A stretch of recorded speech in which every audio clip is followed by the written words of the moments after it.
Olá! Bem-vindos e bem-vindas ao Júris 360 Lab. Que bom ter vocês aqui com a gente para mais uma análise aprofundada. Hoje a gente vai mergulhar no informativo 1160 do STF. Ele saiu em 4 de dezembro de 2024, né? Isso, quentinho ainda. Para organizar melhor a nossa conversa, vamos dividir por blocos, tá? Ótima ideia. Facilita para acompanhar. Neste primeiro bloco, então, vamos dar uma olhada em 3 julgados, assim, bem importantes. Primeiro, a ADI 3581, lá do Espírito Santo, Certo? que trata de uma gratificação para policiais. Depois, o tema 1086 de repercussão geral, aquele dos símbolos religiosos em prédios públicos, sabe? Esse deu o que falar. E para fechar o bloco, o tema 558, também de repercussão geral, que envolve compensação de precatórios. São temas bem relevantes mesmo. Mostram o STF atuando em várias frentes, né? Organização da administração, remuneração, laicidade do Estado. E até como o governo paga as contas judiciais, né? Exatamente. Decisões com impacto bem prático no dia a dia. Vamos começar então com essa ADI 3.881S. Foi julgada pelo plenário, direito administrativo na veia. Vamos lá. A ação foi contra uma lei lá do Espírito Santo, de 2001. Essa lei criou uma gratificação a mais para investigadores, agentes da Polícia Civil e agentes penitenciários, quando eles faziam a guarda de presos. Qual foi o problema aí que o STF viu? Olha, o problema foi tipo duplo. Primeiro, o que a gente chama de desvio de função. O clássico desvio de função. Exato. A Constituição, lá no artigo 144, ela separa bem as funções, né? Polícia Civil investiga crime. Polícia Penal, agora é Polícia Penal, cuida dos presídios. Certo. Então, colocar policial civil para fazer guarda de preso, mesmo pagando a mais, meio que bagunça essa estrutura e fere até o princípio da eficiência, sabe? Entendi. Usar o profissional para algo que não é o foco dele, né? Isso. E qual foi o outro ponto que pegou? O segundo ponto foi mais assim, financeiro. A forma de calcular essa gratificação. A lei vinculou o valor dela ao salário base de uma outra carreira que não tinha nada a ver. Auxiliar de serviços de laboratório. Nossa, que ligação, hein? Pois é, e isso bate de frente com o artigo 37, inciso 13 da Constituição. Aquele que proíbe vincular ou equiparar salários de cargos diferentes. Sei. Essa vedação é bem conhecida. O STF já cansou de dizer que esse tipo de, digamos, atalho para aumentar a remuneração não pode. Já vimos isso em outras ADIs. E como ficou quem recebeu essa grana toda? A lei era de 2001. Teve que devolver? Não. Aí o STF usou a modulação dos efeitos. Foi uma decisão importante para garantir segurança jurídica. Modulação. Explica melhor. Decidiram que a inconstitucionalidade só vale daqui para frente, a partir da publicação da ata do julgamento. Quem recebeu a gratificação antes, de boa fé, achando que a lei era válida, não precisa devolver. Certo. Exatamente, não precisa devolver nada. Protege o servidor que agiu corretamente, baseado na lei que existia. Faz todo sentido. Bom, mudando um pouco de assunto, mas ainda na Constituição. Vamos para o tema 1086. Vamos, o dos símbolos religiosos.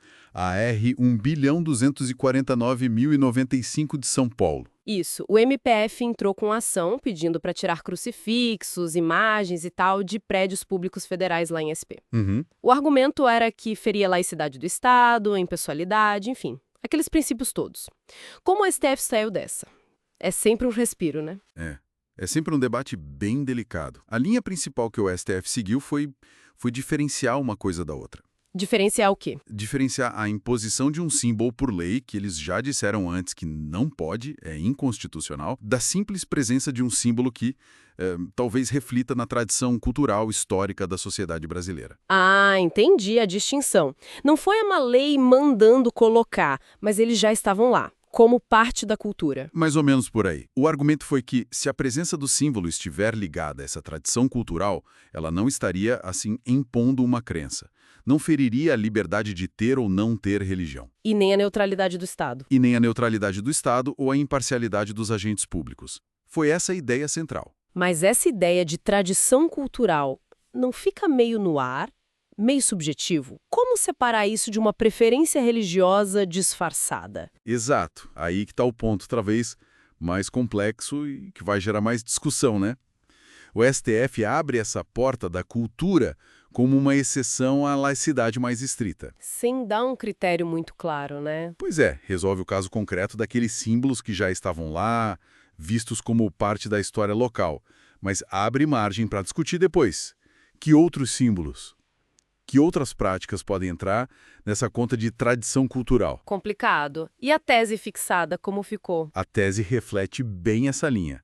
Diz que a presença de símbolos religiosos em prédios públicos, desde que tenha o objetivo de manifestar a tradição cultural da sociedade brasileira, não viola os princípios da não discriminação, da laicidade estatal e da impessoalidade. Interessante, e a decisão? Foi unânime nesse caso.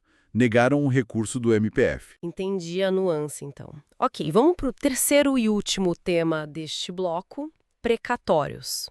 Tema 558, RE 768-360 do Rio Grande do Sul. Certo.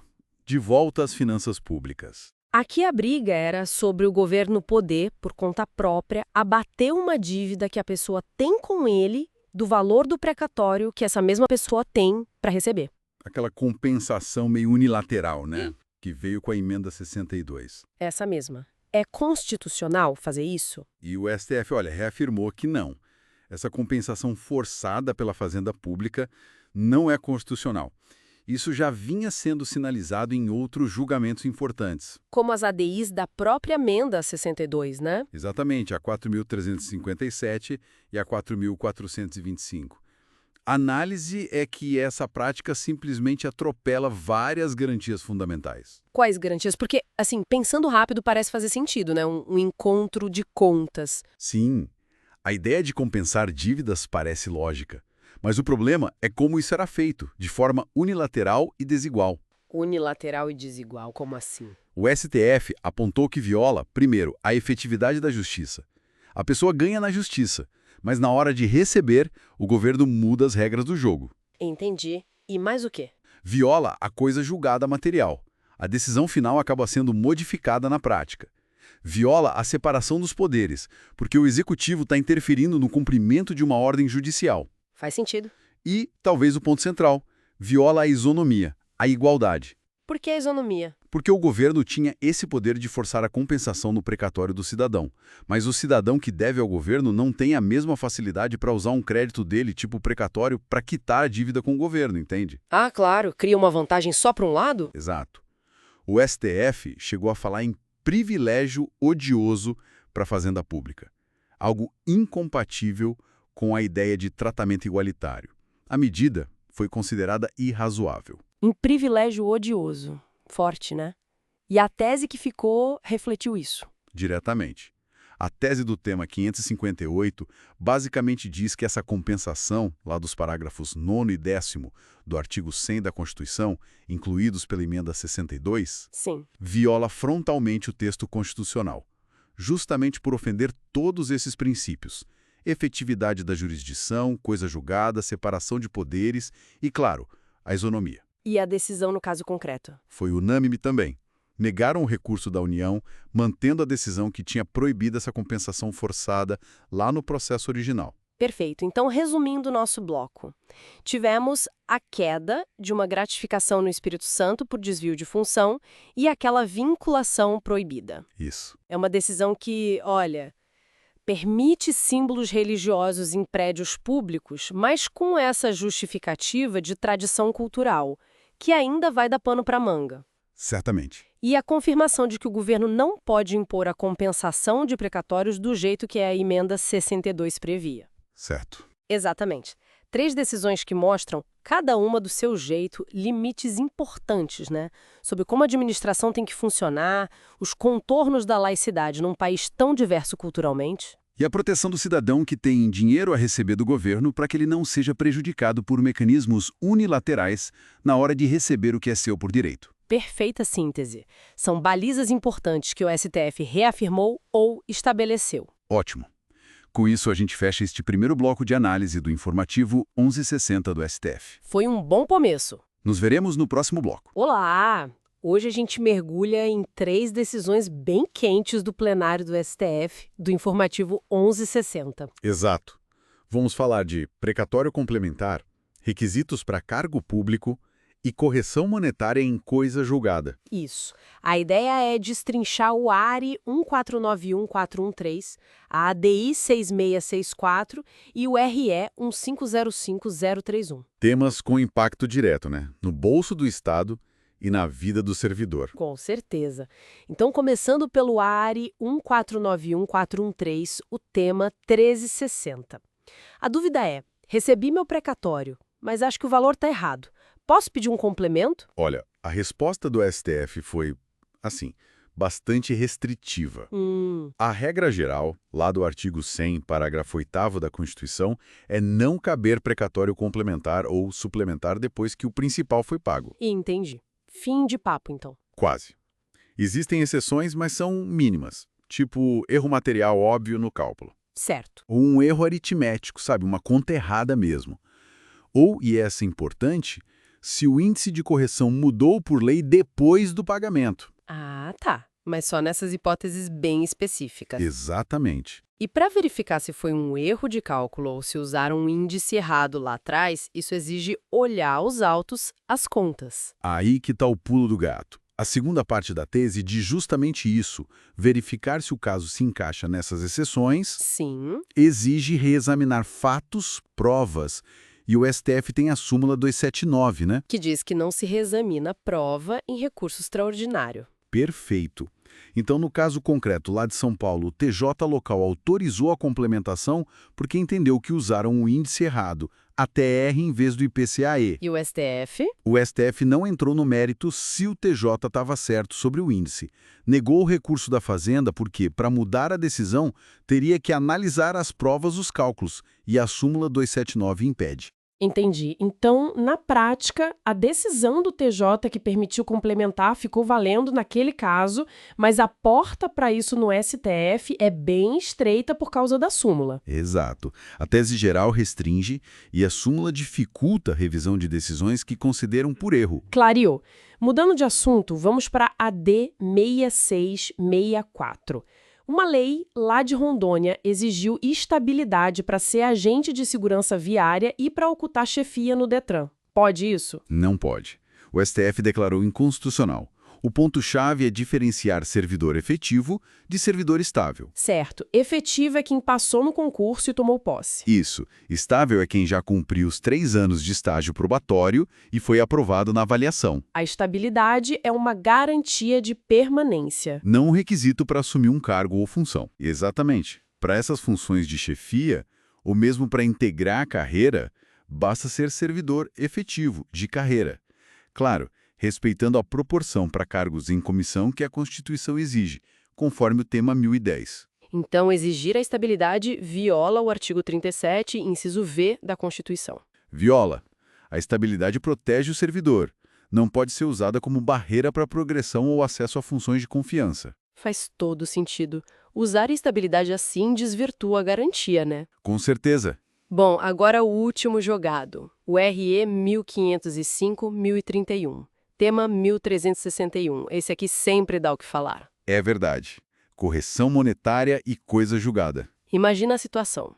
O processo acabou, sentença transitou em julgado, definiu o índice X para corrigir a dívida da Fazenda. Anos depois, o STF decide, num tema de repercussão geral, que o índice certo é Y. E aí? Qual vale, né? O X da decisão antiga, protegida pela coisa julgada, ou o Y do novo entendimento da STF? Essa é a pergunta de milhões. Pois é. E a tese 1361 foi bem direta. O STF disse que o novo entendimento sobre juros ou correção monetária, firmado em repercussão geral, Sim. aplica-se sim mesmo se a decisão transitada em julgado tinha fixado um índice diferente. Mesmo. Mas e a coisa julgada, a segurança jurídica do artigo 5º, inciso XXV? É uma tensão clara. O STF ponderou isso. Ele até mencionou o tema 1170, que era sobre juros de mora, e estendeu o raciocínio para a correção monetária. Então, o entendimento mais recente do STF sobre como atualizar a dívida prevalece, mesmo que o processo já tenha acabado? Exatamente. A interpretação é que aplicar o índice definido pelo STF como adequado, como o IPCA aí do tema 810, por exemplo, é necessário para manter o valor real da condenação. Para garantir a justiça material na hora do pagamento, seria isso. Isso.